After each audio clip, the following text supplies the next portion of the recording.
Many of Jesus' parables are often challenging for us as Catholics when we hear them each and every Sunday, that the Lord brings us to a deeper challenge to our relationship with Him. In the parable today with the banquet and those who take seats of honor, Jesus says, take the least place. And I think this is one parable we Catholics are pretty good at that, because usually the back of the church fills up pretty frequently, and the front of the church is usually pretty light. We welcome the Rivas family. They're brave. And the Phillips family, they like to be up there too. That's good. It's good to sit up front in the church. This just wasn't talking about church. The gospel today, though, does present us with a unique challenge with the parable of the banquet and the one hosting the banquet. And it reminds me of the reality that you and I live each and every day as human persons. And basically, you and I do not really enjoy being in a place of feeling helpless or facing our own limitations or feeling inadequate or powerless. We like to feel in control. We like to get a handle on our lives. We feel good when we're on top of things and all the tasks that face us each and every day. When that's going on, we feel like we're doing pretty well. We don't like to feel out of control, helpless, needy, or powerless. When I was a priest at Sacred Heart in Salisbury, North Carolina in 2015, in the summer of 2015, we took a mission trip to Jamaica to work with the missionaries of the poor that live and serve the most downcast and afflicted of society, literally those who have been thrown away because of their poverty, their affliction, their illness, their malady. And the first day that we were there, I was met with a smile by one of the missionary brothers there who gave me a bowl of food, and I was sent to the child care facility there, which takes care of the little children.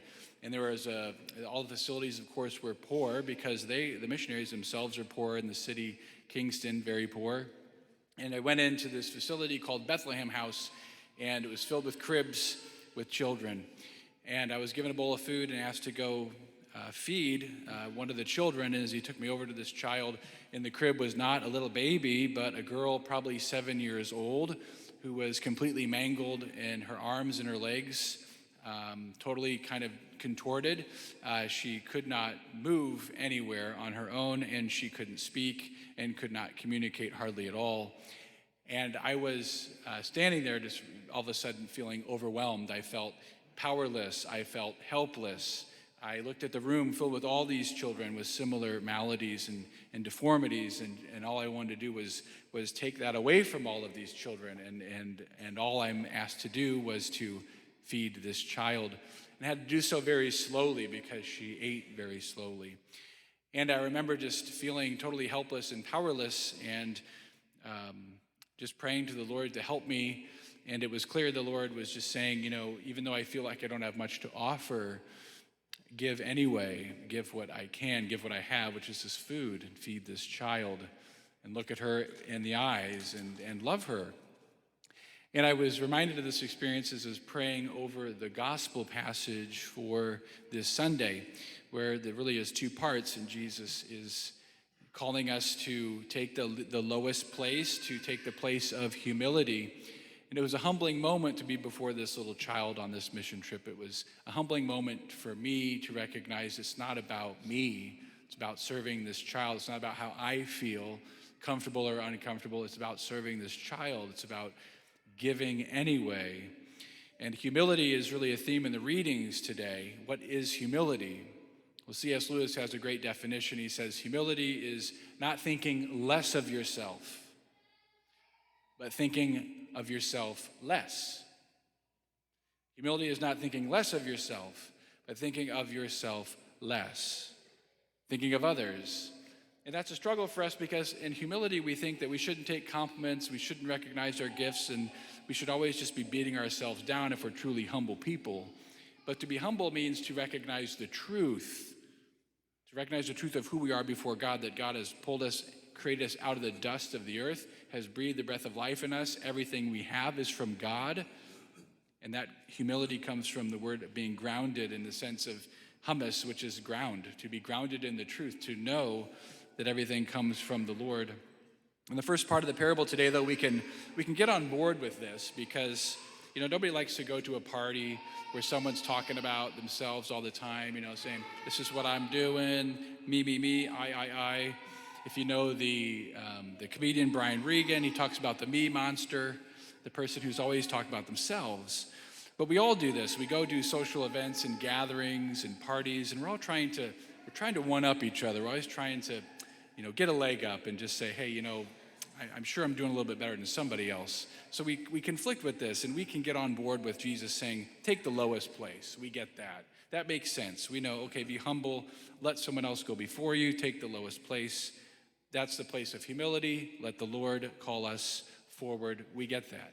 But then as I was praying over the gospel further, I get to the point where Jesus says to the host, when you have a lunch or a dinner, don't invite your friends or your brothers or your relatives or your wealthy neighbors, in case they might invite you back and you have repayment. Rather, when you hold a banquet, invite the poor, the crippled, the lame, the blind. Blessed indeed will you be because of their inability to repay you.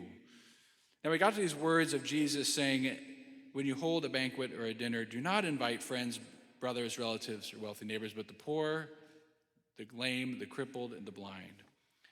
And I realized, praying over these readings, when I got to that point, that, Lord, I got nothing. I got nothing on this. I have no real experience in my life that I really feel like, yeah, I've done this. I have certainly not hosted a banquet and invited the poor, the blind, the crippled, the lame. I've not done this. I don't know that I will do this. This seems like a tall order, but I also think that Jesus is really serious here. And so I recognize in my own poverty, in my own humility, that I don't do this. But Jesus is clearly serious in this parable. And so what is my relationship? What is our relationship to be with the poor, the blind, the lame, the crippled? What is our relationship with the poor? How are we supposed to live out this gospel? And it made me think then of one of the great saints of modern time in the church, which is Blessed Pier Giorgio Frassati. Blessed Pier Giorgio Frassati lived in 1901 in Turin, Italy, and he died in 1925, died at the age of 24. And Pier Giorgio was kind of a man of opposites. He came from a very wealthy home. His father owned an Italian newspaper called La Stampa, very well connected in society, the Frassati family. He lived in wealth, but he lived privately in poverty. He was handsome and strong, but he served those who were deformed and those with maladies. He was the life of a party, a jokester. He loved mountain climbing, but when he'd go to pray, he'd be calm and reverent and solemn. Pier Giorgio was a man who really took seriously the call of Christ to serve the poor. As a teenager, he befriended the poor in the filthy streets of Turin, and meeting them and giving things to them, whatever he could. He gave what he had. Whatever he could do, that's what he would give. If he saw someone without shoes, he'd give away his shoes. If he saw someone without an overcoat, he'd give away his overcoat. If he saw someone who needed money, he gave the money that he had. His father, being well-connected and kind of in a first-class lifestyle, would often buy Pier Giorgio first-class train tickets so that he could travel back and forth to where he needed to go. And Pier Giorgio would go back and take those first-class tickets and trade them in and get third-class tickets and take the difference, the money that was given to him, and give it away. What was a typical week in the life of Pier Giorgio? On Sunday, he gave galoshes to a barefoot child.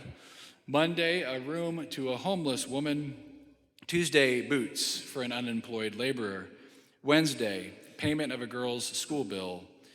Thursday, relocation of a blind veteran. Friday, groceries for a hungry family.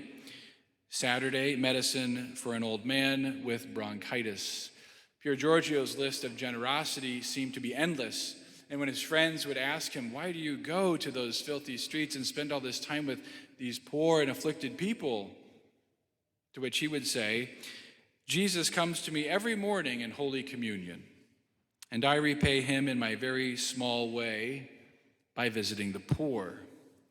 Pier Giorgio would say later that the work that he did with the poor and the sick was an exceptional work. He says, few have the courage to face its difficulties and dangers, to take on themselves the sufferings of others, in addition to their own needs and their own precautions and cares. Again, he says, few have the courage to take on the difficulties and dangers, to take on themselves the sufferings of others. When we take that lowest place, that's what we're doing. We're allowing ourselves to be servants. We're stepping in the back and making others more important than ourselves. But this is difficult for us. It's difficult for me to decide to enter into the sufferings of others rather than to just desire to take it all away.